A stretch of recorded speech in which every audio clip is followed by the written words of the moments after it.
La adolescencia es una etapa de transformación increíble, sí, pero también de una vulnerabilidad inmensa. Hoy vamos a meternos de lleno en algunos de los riesgos más serios a los que se enfrentan los jóvenes, desde los trastornos alimentarios hasta el consumo de sustancias, para intentar entender qué es lo que de verdad se esconde detrás de ellos. Y la gran pregunta es esa, ¿no? ¿Por qué es un periodo tan convulso? Pues a ver, la respuesta no es nada sencilla, pero reside en la tarea que es titánica de construir una identidad propia. Y todo ese proceso se sostiene sobre dos pilares que son increíblemente delicados. Esos pilares son el autoconcepto, o sea, quién creo que soy, y la autoestima, qué valor me doy. En la adolescencia, ambos son como un edificio a medio construir en plena tormenta, súper vulnerables.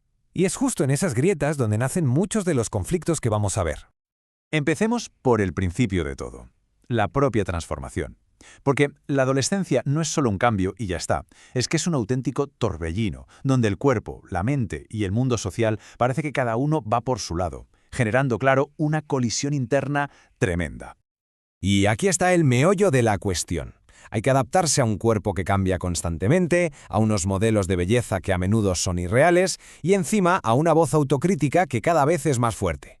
Esta combinación es básicamente una bomba de relojería que puede estallar en un profundo conflicto con la propia imagen corporal.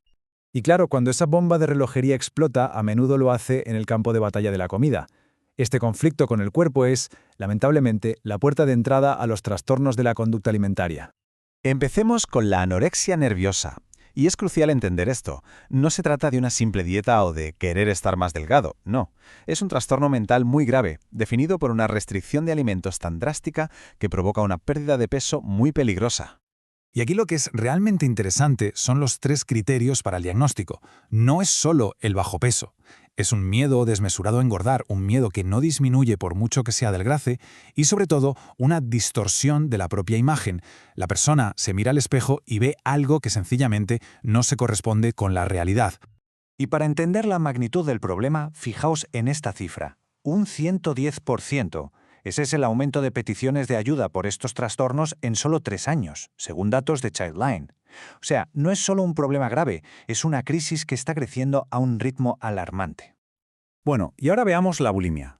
Comparte con la anorexia ese miedo a engordar y la obsesión por el cuerpo, pero sus mecanismos son distintos.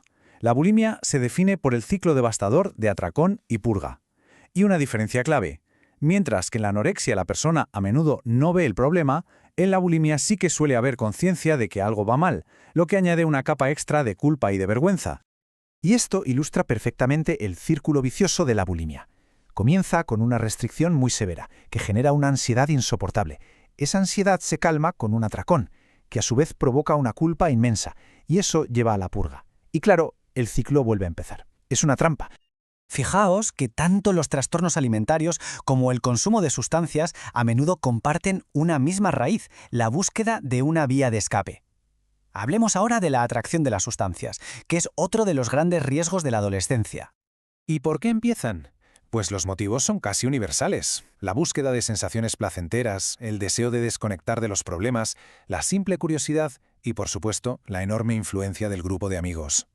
El consumo no se convierte en adicción de un día para otro. Sigue una progresión, como la que podemos ver aquí. De la curiosidad inicial se pasa al consumo social, luego a la búsqueda activa del efecto hasta que se convierte en un hábito. En la etapa 3, la vida empieza a girar en torno a la sustancia y finalmente, en la etapa 4, ya no se consume por placer, sino simplemente para evitar el malestar, para sentirse normal. Y si hablamos de sustancias, hay una reina indiscutible, el alcohol. El gráfico muestra algo que es muy revelador. Casi todos lo han probado. Aunque el consumo frecuente es menor, estas cifras demuestran que el alcohol está tan normalizado en nuestra sociedad que a menudo ni siquiera se percibe como el riesgo que realmente es, sobre todo para un cerebro que todavía está en pleno desarrollo. Bien, hemos identificado los problemas. Ahora pasemos a la parte más importante. ¿Cómo podemos detectar estas señales y, sobre todo, cómo se puede ayudar? Y para poder ayudar, primero hay que entender esto, la multicausalidad. Ninguno de estos problemas tiene una única causa. Son el resultado de una tormenta perfecta donde se mezclan factores sociales, escolares, familiares e individuales. Por eso, buscar un único culpable es inútil. La solución nunca es sencilla. Y cuando todos estos factores se juntan, sin que haya una red de apoyo, podemos llegar a la consecuencia más trágica. Este número es muy difícil de asimilar, pero es una realidad. El suicidio es la tercera causa de muerte entre los jóvenes. Es un dato devastador que nos gruta la urgencia de actuar. Las situaciones que pueden actuar como detonantes son muy variadas, desde problemas familiares o escolares hasta pérdidas afectivas. Y algo muy importante, a veces lo que para una persona adulta puede parecer un suceso trivial, para un adolescente puede ser vivido como una catástrofe insuperable. Entonces, ¿qué es lo más importante que podemos hacer? Ante una crisis, la recomendación de los expertos es sorprendentemente simple, pero a la vez increíblemente difícil: callar y escuchar. Antes de dar consejos, antes de intentar solucionar nada, lo fundamental es ofrecer un espacio seguro para que el adolescente se sienta escuchado sin juicios. Y con esto terminamos nuestro análisis de hoy. Nos vamos con una pregunta que nos interpela a todos. Sabiendo que la vergüenza y el miedo son barreras enormes, ¿qué podemos hacer como sociedad, como familias, como educadores, para que pedir ayuda no sea un acto de debilidad, sino un paso valiente y, sobre todo, natural?